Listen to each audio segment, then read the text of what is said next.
किस प्रकार व्यक्ति ईश्वर परमात्मा के भुलावे में अपने को भुलाए रहते हैं, ये सहज समझा जा सकता है। व्यास गद्दी पर बैठ करके सारी बातों को ईश्वर पर थोप देना बड़ा सरल लगता है। ये सब भगवान करा रहे हैं, ईश्वर ने कराया। कुछ भी अपना करता है लेकिन भगवान पर थोप देते। फैल बद तो स्वयं करे, लानत करे शैतान को। कुछ भी होता है, बारिश हो गई, ठाकुर जी की ऐसी कृपा हो गई, बारिश हो गई। और कुछ हो गया, ठाकुर जी की कृपा हो गई, है ना। आओ ये तकिया कलाम सा बन जाता है। एक भगत मिले, गुरु जी से कहे, गुरु जी आपकी कृपा से इस साल फसल अच्छी हुई, इस साल बारिश अच्छी हुई, फसल अच्छी हुई, गुरु जी आपकी कृपा से। फिर ऐसे कहते कहते कहने लगे, गुरु जी आपकी कृपा से भैंस का एक पाड़ा भी आया है, पाड़ा ने जन्म लिया। गुरु जी आपकी कृपा से वो पाड़ा मर गया। गुरु जी ने कहा, भाई मेरी कृपा से बारिश हुई, मेरी कृपा से फसल अच्छी हुई, बात ठीक, मेरी कृपा से भैंस भी आई, अच्छी बात, लेकिन पाड़ा मर गए, ये मेरी कृपा कहाँ हो। तो हम एक केवल तकिया कलाम लगाते चले जाते हैं। महाराज भगवान की माया। एक बार क्या हुआ, गांव में एक पंच, सरपंच, पंडित जी थे। रोज गांव के चौराहे पर कथा भी करते और गांव का पंच था, सरपंच था।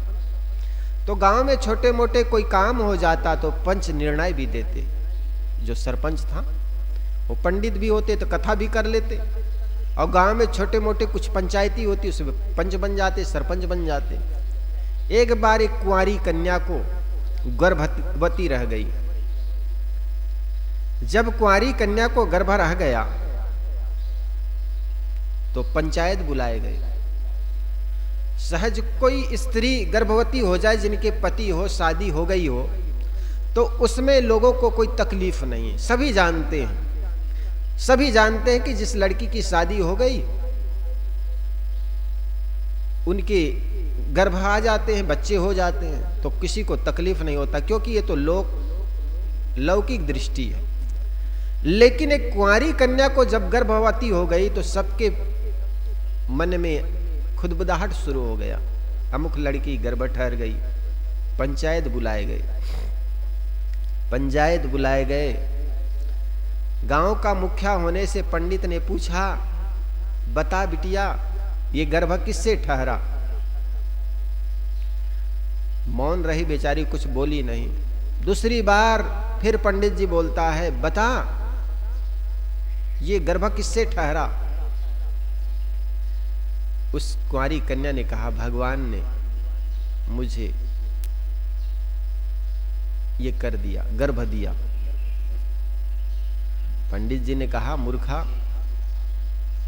ये बेकार की बात छोड़, ये गर्भ किससे ठहरा ये बता।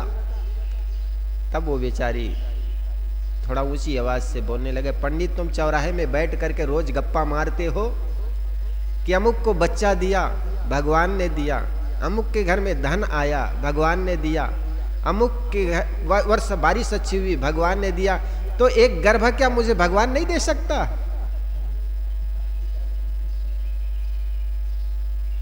लोक दृष्टि में जो घटना घटती है उसको सभी स्वीकार करते हैं, लेकिन विश्व के कारणकारी की व्यवस्था के खिलाफ जो भी घटनाएं घटती कोई स्वीकारेगा नहीं है। और यही कारण है, सदगुरु कबीर ने कहा, कुंत ही कर्ण ही कुंवारे जाया।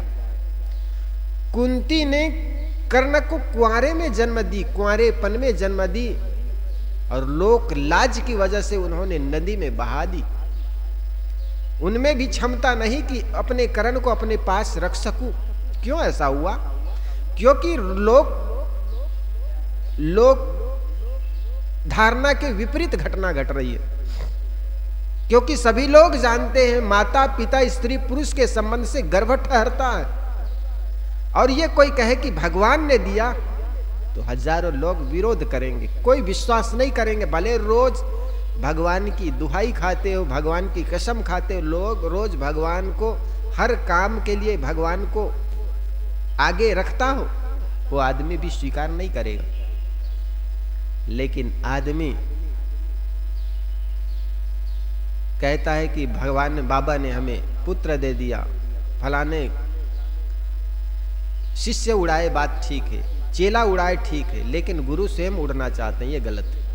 कहा जाता है ना कि गुरु उड़ाते हैं या चेला उड़ाते हैं, गुरु नहीं उड़ते। एक बार एक गुरु के बारे में प्रचार फैला दिए लोगों ने बातें कि अमुक गुरु रात में उड़ते हैं। उनके चेले पूरे गांव में फैला दिए बात। रात्रि में गांव के बाहर झोपड़ी में गुरुजी विश्राम कर रहे थे। कुछ लोगों के मन में हुआ गुरुजी रात में उड़ते हैं तो देखना चाहिए, चलो। रात्रि में गए, झाड़ के आड़ में खड़े हो गए। 12 बजे गुरुजी जब बाहर निकले बाथरूम के लिए, तो लड़के लोग जो देखने गए थे उन्होंने कहा देखो देखो आप गुरुजी उड़ेंगे, देख लो। तो गुरुजी ने झाड़ के पीछे कुछ आहट की आवाज सुनाई पड़ी गुरुजी को। उन्हें कहा कौन है भाई यहाँ पर? उन लड़कों ने कहा गुरुजी हम इसी गांव के हैं। फलाने ने कहा था गुरुजी रात में उड़ते हैं, वही देखने आए। गुरुजी ने कहा बेटा गुरु उड़ते नहीं है, चेला उड़ाते हैं। गुरु उड़े ना चेला उड़ाए तहां तक तो ठीक, लेकिन कुछ गुरु अपने नाम पर ही उड़ते हैं, ये गलत है। कि फलाने को हमने बच्चा दिया, ये गुरु संत की मुझ पर कृपा हुई, बड़ा मेहरबानी हुई और मेरे माध्यम से भगवान ने ऐसे कृपा की। ये अपने ही हाथों से अपने पीठ को ठोकना है, थपथपाना है, ऐसा कुछ नहीं होता है। विश्व के कारण कार्य के विपरीत कोई घटनाएं नहीं घटती है। जिसको आप देवी देवता कहते हैं उनके जीवन में भी ऐसी घटना घटी है तो उनको भी भोगना पड़ा। लोक लाज से वे भी डरे। जिसको आप इंद्र कहते हो, इंद्र ने भी जब गौतम ऋषि की पत्नी के साथ छल करने के लिए आया तो वो भी देवता इंद्र के रूप में नहीं आए, गौतम ऋषि का वेश बनाकर आया। क्यों? क्योंकि वे भी जानते हैं कि हम गलत तरीका से उनसे संबंध बनाने जा रहे हैं, तो हम गौतम का वेश बनाएं। वो भी छुप करके आए। आप कहते देवता है तो देवता को छुप करके आने की क्या जरूरत? क्योंकि वो भी जानते हैं लोक धारणाओं के गलत है। जब इंद्र जैसे आदमी डरता है और इंसान कहते हमारे आशीर्वाद से हो गया, इंद्र चाहते तो 10 स्त्रियां वैसे खड़े कर देते, क्या फर्क पड़ता? लेकिन नहीं, इंद्र भी जानता है लोक नियम के विपरीत जो घटनाएं घटेंगे, धारणाओं के अनुसार के विपरीत हम जब जीवन बनाएंगे तो लोग हमें क्या कहेंगे। वो लोक लाज उसके अंदर भी है ना। वो भी जानता है गौतम की पत्नी के साथ हम संबंध बनाएंगे तो लोग क्या कहेंगे। एक तो उनकी पत्नी उनको स्वीकार नहीं करेगी, तो गौतम ऋषि का ही वेश बना लिए, है ना। अहिल्या जिसको कहते हैं, जो पत्थर हो गई थी, है ना। ऋषि के श्राप से लोग कहते हैं पत्थर हो गए। पत्थर क्या होना? जब व्यक्ति के मस्तिष्क का मूड हो जाता है कि कर्तव्य मूड हो जाते हैं, कुछ करते नहीं बनता है। जरा सोचो, एक आदमी, एक स्त्री जिनके पति जान गए कि ये स्त्री व्यभिचारिणी है, बताओ उनकी हालत क्या होगी? कि कर्तव्य मूड हो जाएंगे एकदम से, है ना। एकदम से पत्थर, मस्तिष्क का पत्थर जैसा हो जाएगा। मतलब वो खुल करके अपने पति से बात भी नहीं कर पाएंगे क्योंकि गलत व्यभिचार किए। और यही कारण है कि महाराज राम के उपदेश से उनके जीवन पत्थर मस्तिष्क जो हो गया था उनमें कुछ विनम्रता आई, अपने गलती का एहसास हुआ होगा, जैसा भी हो। तो कुंवारे कुंती ने कर्ण को कुंवारेपन में जन्म दी। यूं तो कहा जाता है सूर्य पुत्र कर्ण सूर्य ने कुंती के साथ जो जन्म दिया उसको कर्ण पुत्र मानते हैं, हम सूर्य देव मानते हैं। देवता भी अगर ऐसे ढंग से संबंध बनाए तो कुंती भी जान गई ये लोक लाज के खिलाफ है, लोक मर्यादा के खिलाफ है, और यही कारण है उन्होंने नदी में बहा दिया। अन्यथा भगवान सूर्यदेव ने दिया है, किसको लाज, कौन क्या कहेगा है? आज कोई कहे आदमी जैसे पंचों के बीच में कह दिया मेरे को भगवान ने दिया है, कौन स्वीकार करेगा? क्योंकि वो भी जानता है स्त्री पुरुष के संबंध से ही पुत्र का जन्म होता। तो कुल मिलाकर इतना है कि गुरु बाबा लोग अपनी प्रसिद्धि के लिए, लोक सम्मान के लिए, जो धन पिचास बने हुए धन के लिए अपने साथ चमत्कार जोड़ जोड़ करके अपने को समाज के बीच सम्मानित पाने की इच्छा के कारण, जिसको संत लोग कहते हैं सम्मान पाने की इच्छा, लोक ऐष्णा, ये 3 ऐष्णा होता है, लोक ऐष्णा, वित्त ऐष्णा और पुत्र ऐष्णा। ये तीनों ऐष्णा के गुलामी के वजह से धन पिचास लोग अपने नाम के साथ चमत्कार जोड़ते चले जाते हैं और जनता भावुक होते, प्रजा भावुक होते। ऐसी ऐसी बातों को, चमत्कारपूर्ण बातों को सुन सुन करके लोगों की ओर आकर्षित होते चले जाते हैं। इसलिए जहां तक हो सके ये चमत्कारपूर्ण बातों से अपने जीवन को बचा कर रखना चाहिए, अन्यथा समाज के मूल समस्याओं से, मूल मुद्दों से आदमी को हटा देते हैं। समाज या देश की मूल मुद्दा है शिक्षा, बेरोजगारी, गरीबी। अरे बच्चों की जनसंख्या बहुत बढ़ गई, अब बच्चे की जरूरत नहीं है, लेकिन मूल मुद्दा से आदमी को भटका देते हैं। आज शिक्षा के क्षेत्र में देश पीछा होता चला जा रहा है। यूपी के सरकार ने जिस विद्यालय में 50 बच्चे हैं वो विद्यालयों को बंद करने की स्वीकृति दे दी है। अगर विद्यालय में बच्चे कम हुआ है इसका मतलब सरकार की फेलियर है। अरे जनसंख्या आज भी बढ़ती चली जा रही, लेकिन उस विद्यालय में बच्चे नहीं आ रहे हैं, कारण क्या है? क्योंकि अधिकतर माँ बाप अपने बच्चों को प्राइवेट स्कूल में भेज रहे हैं, और प्राइवेट स्कूल में जब बच्चे बढ़ जाएंगे तो वहां की फीस बढ़ते चले जा रहे हैं। अब गरीब के बच्चे कहां जाएंगे? इस देश में बेरोजगारी है, शिक्षा की कमी है, भूखमरी है। हम मुख्य मुद्दा से व्यक्ति को भटका देते हैं, और इस बाबा लोग, मैं सोचता हूं इस क्षेत्र में काम करें, समाज को जगाए, शिक्षा के क्षेत्र में जगाए, व्यक्ति के अंदर कम से कम चेतना तो आए, विचार तो जगे। लेकिन नहीं, चमत्कार करके वो उनके दुख तकलीफ बताएंगे। फलाना घर में तुम्हारे वो टोना कर दिया है, वो फलानी ने जादू कर दी है, कोई काला जादू किया है, अमंगल की छाया है, मंगल की छाया है, कोई शनि कर दिया है। दुनिया भर की एक टोटका में व्यक्ति को उलझा कर रख देता। मुख्य मुद्दा से समाज को भटकाना महापाखंड है। इसलिए मूल काम करे।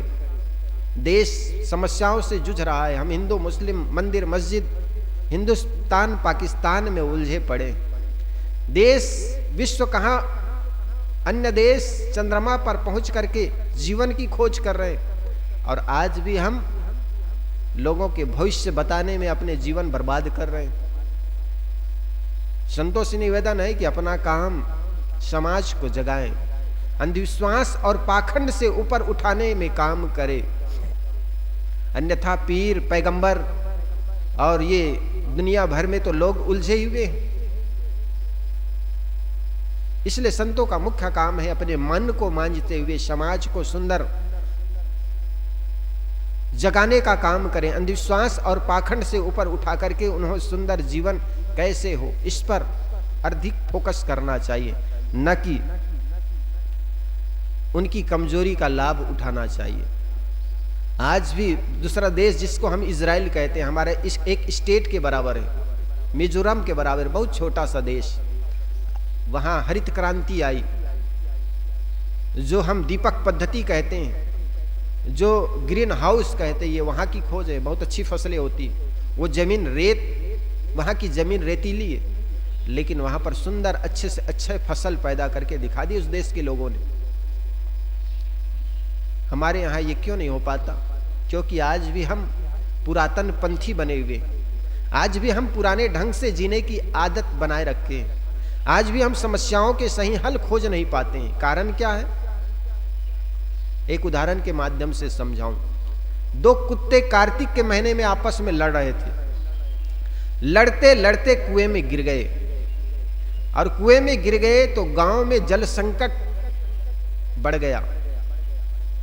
जल संकट बढ़ गया तो आपस में लोग मीटिंग की, अब करें क्या? समस्या बढ़ जाए तो लोग समस्या के हल के लिए पंडितों के पास जाते हैं, मौलवियों के पास जाते हैं, मुल्लाओं के पास जाते हैं। क्योंकि आदमी की स्वयं की तो बुद्धि है नहीं। आपके घर में कोई बच्चा जन्म लेता है, चले जाते दौड़े दौड़े पंडित जी नामकरण कर दीजिए।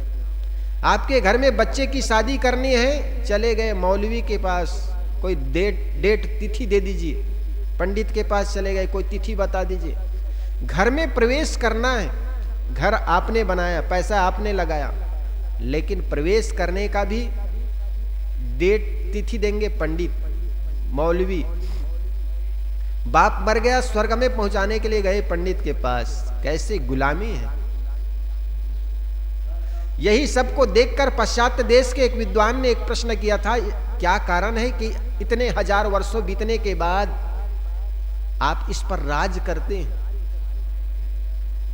ये अपने ऊपर उठ नहीं पा रहे हैं। उन्होंने कहा था, जो समाज अपने घर में बच्चा पैदा हो, नामकरण हमसे कराए, शादी ब्याह के डेट हम कराएं, डेट हम दें, गृह प्रवेश का डेट हमसे मांगने आए, वो समाज को गुलाम बनाना बहुत सरल है।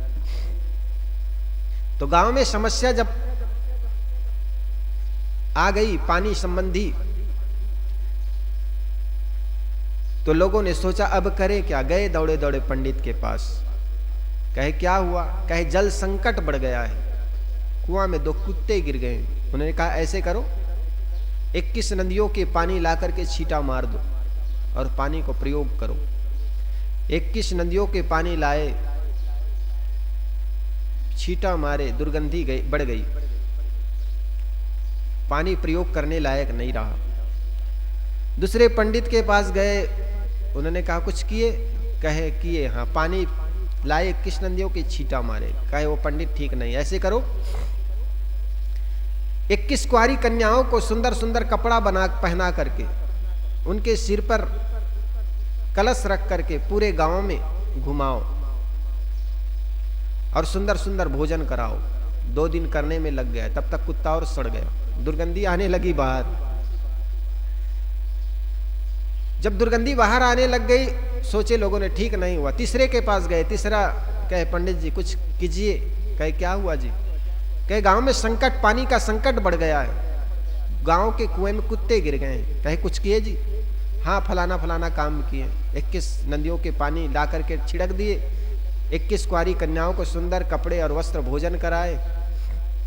कहे वो पंडित ठीक नहीं बताए, 7 तीर्थों में चले जाओ और 21 पंडितों को खूब भोजन कराओ, उनके मन के वशीभूत भोजन, उनके मन अनुकूल भोजन, और वस्त्र दान करो।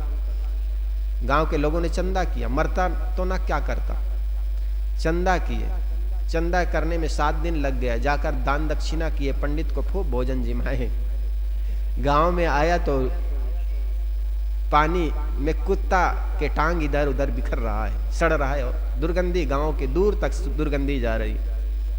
कहा जाता है उस गांव में एक पारखी संत आए। गांव के लोगों ने जाकर हाथ जोड़कर कहे भगवान कुछ समस्या का हल कीजिए, जल संकट इस गांव में बढ़ गया है। क्या हुआ? कहे आज से 1 हफ्ता पहले कुत्ते कुएं में गिर गए, वो पानी पीने योग्य नहीं है। कहे कुछ किए? किया नहीं जी। हाँ गुरुजी, आधा दर्जन काम कर लिए। क्या क्या किए जी? कहे 21 नदियों के पानी लाकर के छींटा मार दिए और 21 लड़कियों को सुंदर सुंदर वस्त्र पहना करके भोजन कराए, उनके सिर में कलश रख करके गांव भर घुमाए। और 21 तीर्थों में 7 तीर्थों में जाकर 21 पंडितों को खूब जिमाए, वस्त्र दान किए। संत ने कहा लेकिन कुत्ते को निकाले कि नहीं जी? कहे बस बस वही काम नहीं किए, बाकी सब कर लिए। संत ने कहा भले आदमी मूल को पकड़ो। अरे तूने मूल काम किया नहीं, मूल समस्याओं को तुमने समझा नहीं और बहुत काम किया, तो क्या किया? ऊपर ऊपर से कुछ नहीं होना है, मूल समस्याओं को पकड़ो। और जब तक मूल समस्याओं को नहीं पकड़ोगे तब तक तुम पत्तियों को कितनों सींचते रहो, पौधा मुरझा जाएगा। ये देश की मुख्य समस्या है शिक्षा, बेरोजगारी, भूखमरी। इस पर काम करने की बजाय हम पाखंड में उलझे रहेंगे, तब तक इस देश का विकास नहीं हो सकता। इसलिए मूल समस्याओं का फोकस करके उनके सही समाधान खोजें, और सही समाधान खोजने से सही समाधान मिलता है। आज हमारे इस देश में पानी न गिरने के कारण हम सोचते हैं भगवान नाखुश, यज्ञ करो, होम हवन करो। अरे आज दुबई में पिछले वर्ष 3 बार बाढ़ आई। उस देश के लोगों ने समझा कि कृत्रिम वर्षा भी किया जा सकता। आकाश में बदल हो, उसमें बर्फ या ऑक्सीजन का छिड़काव किया जाए तो पानी गिर सकता है, बाढ़ आ सकती। और वहां बाढ़ आई। हमने आज भी पुरातन पंथी बने हुए, हम आज भी कहते हैं यज्ञ से बारिश होती है, और आज भी हम अकाल के चपेट में मारे जा रहे हैं। ये राजस्थान का, पश्चिमी राजस्थान जिसको हम मड़वाड़ कहते हैं, आज भी यहाँ पर पानी बहुत कम गिरता। पिछले बार तो बारिश अच्छी हुई थी, इस बार फिर बारिश बहुत कम हुई। गुजरात का काठियावाड़ क्षेत्र जो सागर के किनारे होते हुए पानी के लिए तरसता है, वहां पर पानी बहुत कम गिरता।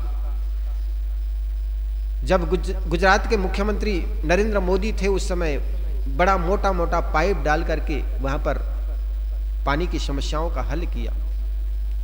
तो मूल मुद्दाओं से व्यक्ति को भटका करके हम झूठे समस्याओं के झूठे समाधान में लगे रहते हैं। यही कारण है कि समस्या ज्यों का तो बना रहता है। तो इसलिए संत गुरुजनों का बहुत बड़ी जिम्मेदारी है, समाज को अंधविश्वास और पाखंड से ऊपर उठा करके उनको सत्य का दिग्दर्शन कराएं, सत्य के संबंध में बताएं, तो निश्चित समाज एक सही दिशा में जा पाएगा। बोलिए सद्गुरुदेव की जय।